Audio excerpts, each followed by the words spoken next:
Assalamualaikum warahmatullahi wabarakatuh. Alhamdulillahirabbil alamin. Allahumma shalli ala sayidina Muhammadin.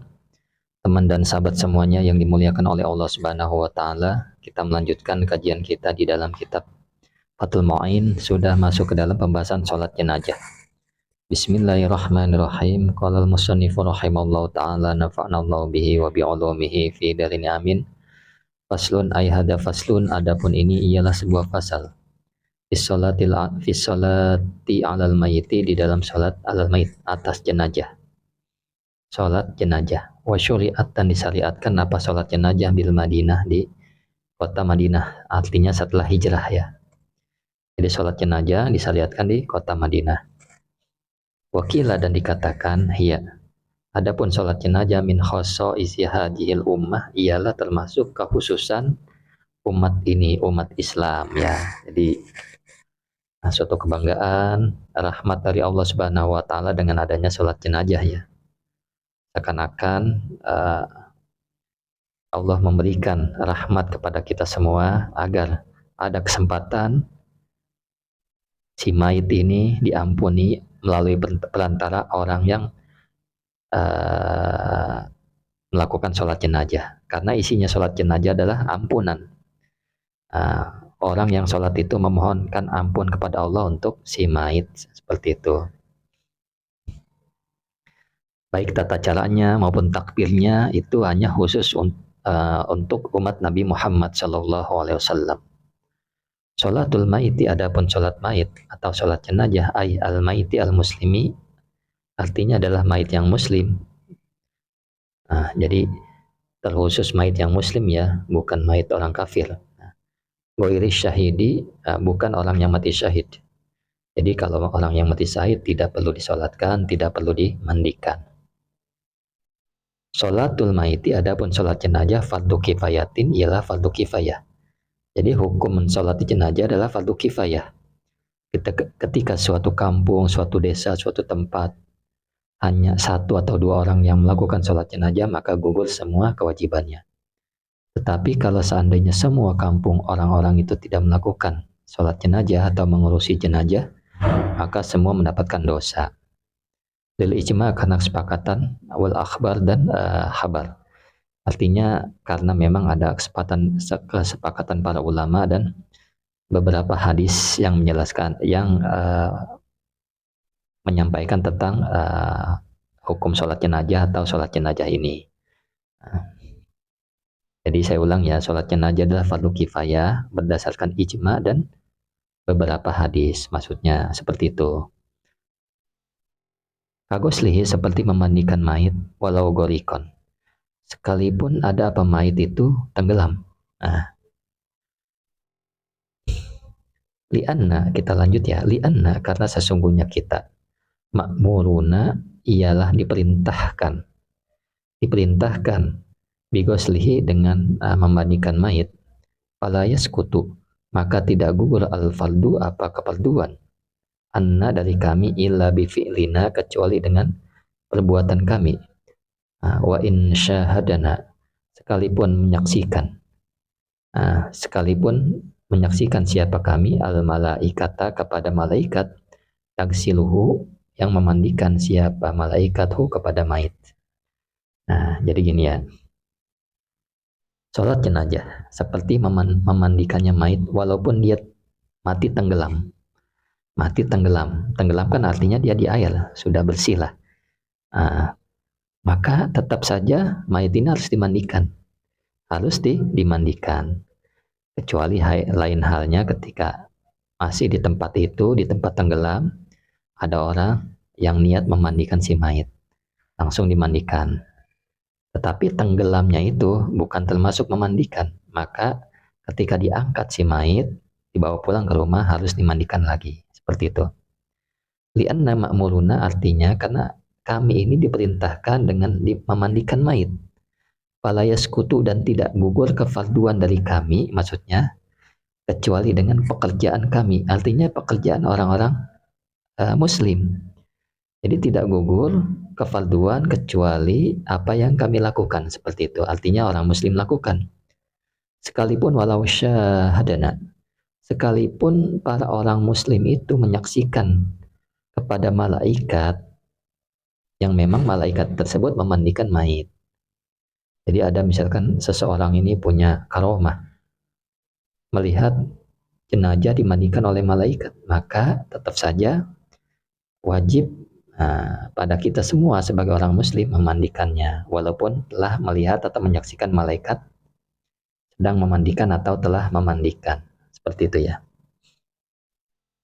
Wayakfi dan cukup ghuslu kafirin apa memandikannya orang kafir. Artinya orang kafir itu sah memandikan mayit muslim. Karena di dalam mandi ya tidak perlu niat. Artinya niat hanya sunnah saja. Yang wajib adalah memandikan. Jadi memandikan orang kafir juga tidak mengapa. Cukup maksudnya mandinya. Kemudian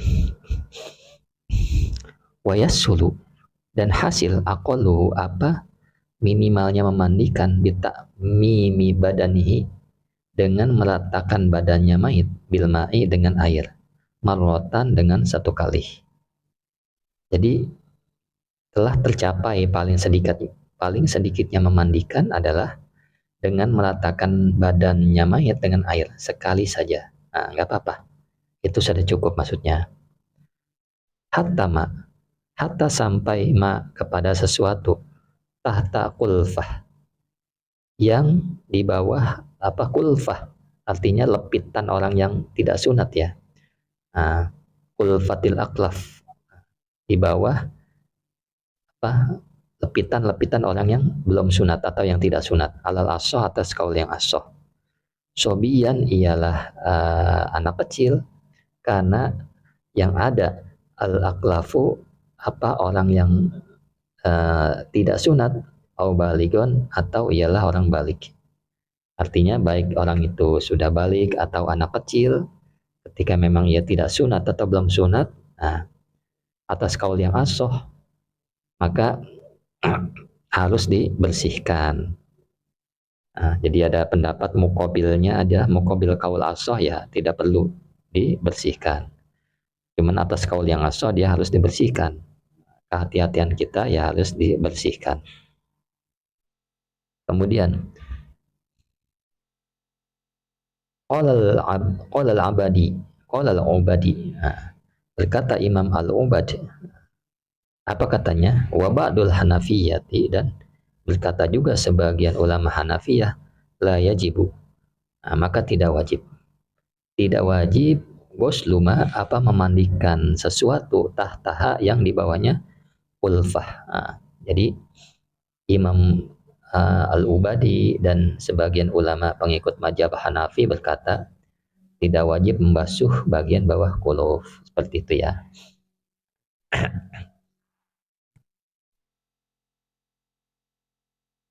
Kemudian fa'alal murajjahi dan maka atas pendapat yang diunggulkan murajjah.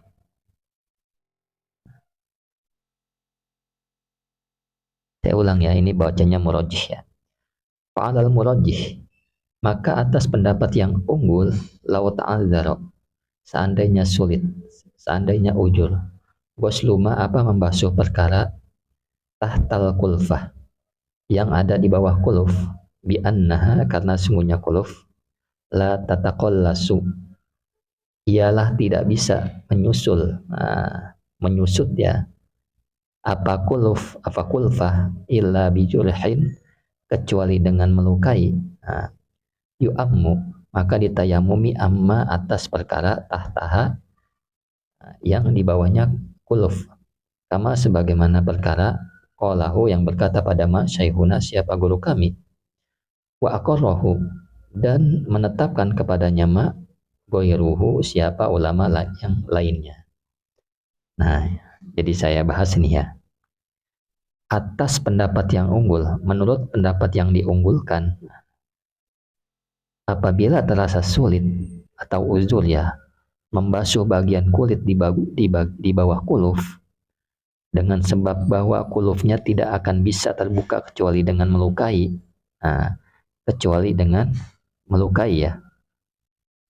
melukai, merobek dan sebagainya, maka mayatnya harus ditayamumi untuk bagian bawah kulub tersebut. Nah, jadi tetap dimandikan, hanya saja untuk mengganti bagian yang tidak terbasuh dengan air, dia ditayamumi. Seperti halnya orang yang sehat, ketika terdapat perban di bagian tubuhnya, dan dia harus mandi wajib. Mandi wajib kan harus meratakan air.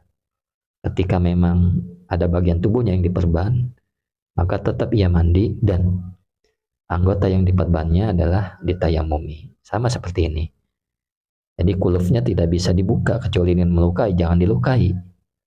Maka harus ditayamumi. Setelah mandi selesai, harus ditayamumi. Atau sebelum mandi ditayamumi dulu.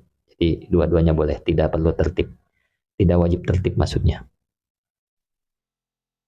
Nah, kama qalahu sayhuna wa aqaruhu ghairuhu, artinya sebagaimana apa yang dikatakan oleh Imam Ibnu Hajar Al-Haytami dan ulama yang lainnya juga, dan menetapkan kepada pendapat siapa ulama yang lainnya. Wa akmaluhu, dan adapun paling sempurnanya mandinya mayit, taslisuhu, ialah mentigakan. Jadi paling minimal adalah sekali, paling sempurna adalah 3 kali 3 kali. Jadi mentigakan, ya, mentiga kalikan basuhan, maksudnya seperti itu. Mudah-mudahan dapat dipahami. Syukron ala ihtimamikum. Assalamualaikum warahmatullahi wabarakatuh.